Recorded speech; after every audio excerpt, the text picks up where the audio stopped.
इनका समर्थन हमको मिल रहा है, हम भी इस पर विचार जरूर करेंगे से निर्णय लेना। लेकिन ठीक है, हमको तो अपने मित्रों की भावना के साथ जाना ही पड़ेगा। अब दूसरा जनरेशन भी आ जाए राजनीति में, क्योंकि राजनीति हम लोग के लिए कोई पेशा तो है नहीं। बिहार में कुछ दुर्भाग्य है कि कुछ ऐसे लोगों की चल रही है पार्टी में। नमस्कार, आप DTV भारत देख रहे हैं। मैं हूं आपके साथ निषेध ठाकुर।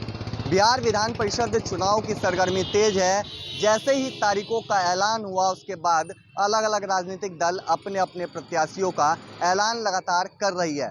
बीजेपी की अगर बात करें तो 12 सीटों पर अपने प्रत्याशियों के नामों का ऐलान कर चुकी है, लेकिन इन सब के बीच कई बड़े और दिग्गज नेताओं का टिकट भी कटा है।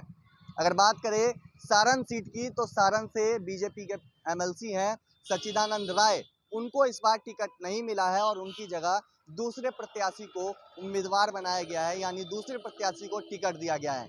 जिसके बाद अब सच्चिदानंद राय भी बागी हो चुके हैं और ये ऐलान कर दिया है कि वो सारण से निर्दलीय चुनावी मैदान में उतरेंगे, यानी भारतीय जनता पार्टी के उम्मीदवार के खिलाफ में अब सच्चिदानंद राय सारण से चुनाव लड़ेंगे। क्या कुछ कह रहे हैं, पहले आप वो सुनिए। देखिए, ये चुनाव तो कोई पार्टी विशेष का चुनाव है नहीं, ये जनप्रतिनिधियों के वकील का चुनाव है। और हमारे जनप्रतिनिधि भाई जो हैं, इनका डिमांड है कि जिस तरीके से पिछले 6 वर्षों में मैंने इनके सम्मान और अधिकार की लड़ाई लड़ी है और उसे प्राप्त करने का कार्य किया है, इनका कहना है कि उसको कोई पूरा नहीं कर सकता, हमारा कोई विकल्प नहीं हो सकता। इनका कहना है कि नहीं, आप लड़िए, और पूरा इनका समर्थन हमको मिल रहा है। हम भी इस पर विचार जरूर करेंगे। पार्टी छोड़ना आसान और अचानक से निर्णय लेना, लेकिन ठीक है, हमको तो अपने मित्रों की भावना के साथ जाना ही पड़ेगा। बेटा भी मेरा बहुत दबाव बना रहा है कि नहीं पापा, आप नहीं लड़ोगे तो मैं लड़ जाऊंगा। तो ऐसी स्थिति तो नहीं आने दूंगा कि अब दूसरा जनरेशन भी आ जाए राजनीति में, क्योंकि राजनीति हम लोग के लिए कोई पेशा तो है नहीं। हम तो सेवा की भावना से राजनीति करते हैं। तो निश्चित रूप से अगर सब जगह दबाव पड़ेगा तो मैं भी सुनने के बाध्य होऊंगा। वैसे ये जरूर है कि अगर ये हमारे जनप्रतिनिधियों के हित में है कि मैं ही चुनाव लड़ूं, मैं निश्चित रूप से निर्णय लूँगा। अब ये समझना बड़ा कठिन है। अब ये मैं नहीं कह सकता कि भाजपा ने कटा है, कुछ लोगों की साजिश हो सकती है, लेकिन उसी से पूरी पार्टी खराब नहीं हो जाती है, नेतृत्व तो खराब नहीं हो जाता है। लेकिन बिहार में कुछ दुर्भाग्य है कि कुछ ऐसे लोगों की चल रही है पार्टी में, जो न पार्टी की सोच रहे हैं, न राष्ट्र की सोच रहे हैं, और न किसी काबिलियत का कोई वैल्यू है। यहाँ पर चोर चाटुकार और चमचों का पूछ है।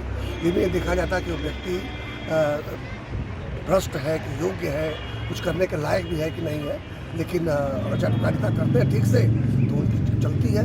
ये बिहार के नेताओं के बीच में थोड़ी सी कमी आ गई। तो आपने सुना, सच्चिदानंद राय ने साफ तौर पे इस बात को कहा है कि उनके बेटे भी उन पे दबाव बना रहे हैं, क्योंकि पिछले 5 महीने से सारण क्षेत्र में उन्होंने तैयारी की MLC चुनाव की, लेकिन एंड वक्त पे बीजेपी ने उनका टिकट काट दिया और सारण से सच्चिदानंद राय को टिकट ना देने के बजाय किसी और उम्मीदवार को टिकट दे दिया गया। तो ऐसे में उनके मेहनत पर पानी फिरता हुआ देख उन्होंने ये ऐलान किया है कि अब वो निर्दलीय चुनावी मैदान में उतरेंगे, और इस बात को भी कहा है कि उनके बेटे इस बात को कह रहे थे कि अगर पिताजी चुनाव नहीं लड़ते हैं तो मैं खुद चुनाव लड़ूंगा, लेकिन सच्चिदानंद राय ने इस बात को क्लियर कर दिया है कि वो अपनी दूसरी जनरेशन को राजनीति में नहीं लाना चाहते हैं, अपने बेटे को राजनीति से दूर करना चाहते हैं, दूर रखना चाहते हैं। इसीलिए फैसला ले रहे हैं कि वो खुद चुनावी मैदान में होंगे, और बीजेपी प्रत्याशी के सामने जब वो चुनाव लड़ रहे हैं तो देखना होगा कि आखिर जब पहले से वो MLC पद पे थे तो क्या वो बीजेपी के प्रत्याशी को टक्कर दे पाते हैं।